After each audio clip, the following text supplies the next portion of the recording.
Et puis alors j'ai commencé à lire, et puis alors, moi je parle pour les sons parce que je ne comprenais pas l'arabe à l'époque, mais il y a des sons merveilleux, mais c'est vraiment de la belle prose. J'aime beaucoup les beaux sons, mais quand on entend le Coran, c'est magnifique. Enfin, je ne sais pas comment un homme a pu faire des beaux textes pareils. En plus, tous ces textes ont des significations profondes. Il n'y a pas une erreur. Il y a des gens, des médecins, des scientifiques qui ont fait des erreurs, des recherches sur ces livres saints. Ils trouvent des erreurs dans la Torah, ils trouvent des erreurs dans la Bible, et ils n'en trouvent pas dans le Coran. Rien. Il n'y a rien qui est mauvais. Même il y a des images qui sont reprises qui correspondent pratiquement à la meilleure définition qu'un médecin pourrait faire à un ignorant. Donc c'est des choses merveilleuses qu'il y a dans le Coran.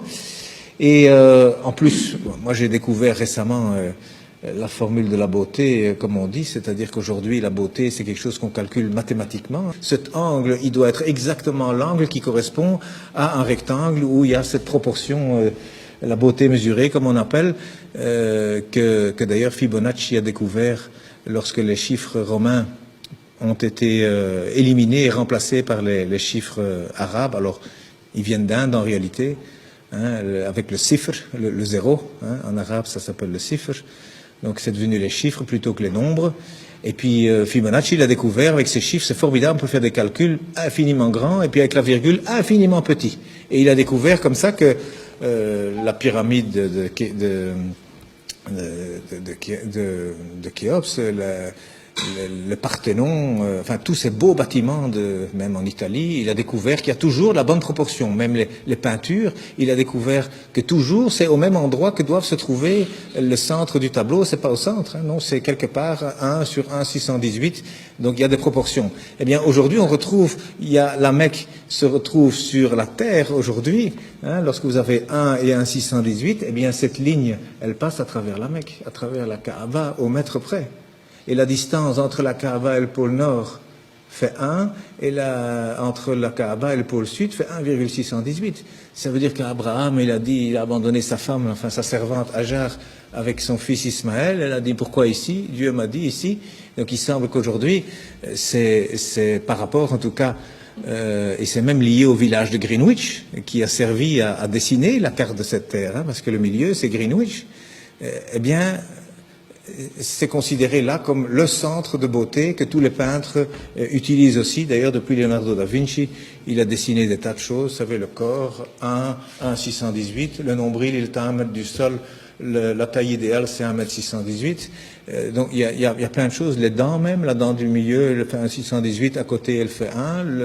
La bouche, elle fait 1,618, le nez, il doit faire 1. Et il y a des chirurgiens esthétiques aujourd'hui qui utilisent ces mathématiques pour corriger les visages. Eh bien, il y a un verset qui contient la Mecque dans le Coran. Eh bien, le verset, il fait 47 lettres, divisé par 1,618, ça fait 29.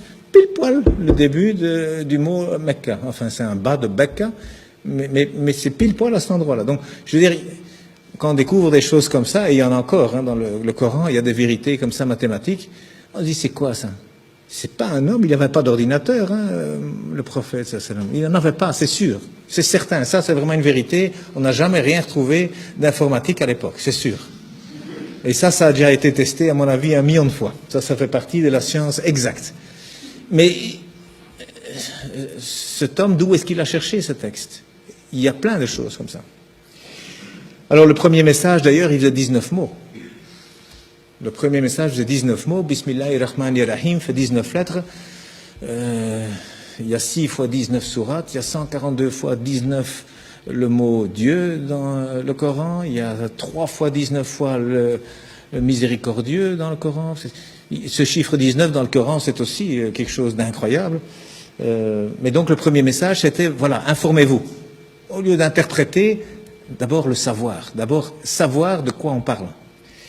Et le dernier message du prophète, dont on dit qu'il est mauvais pour les femmes, eh bien, il a dit, soignez vos femmes, et pour la prière, ne l'abandonnez pas. Alors, moi je dis, une religion où le premier message et le dernier message sont ainsi, je ne vois pas très bien ce qu'on doit craindre.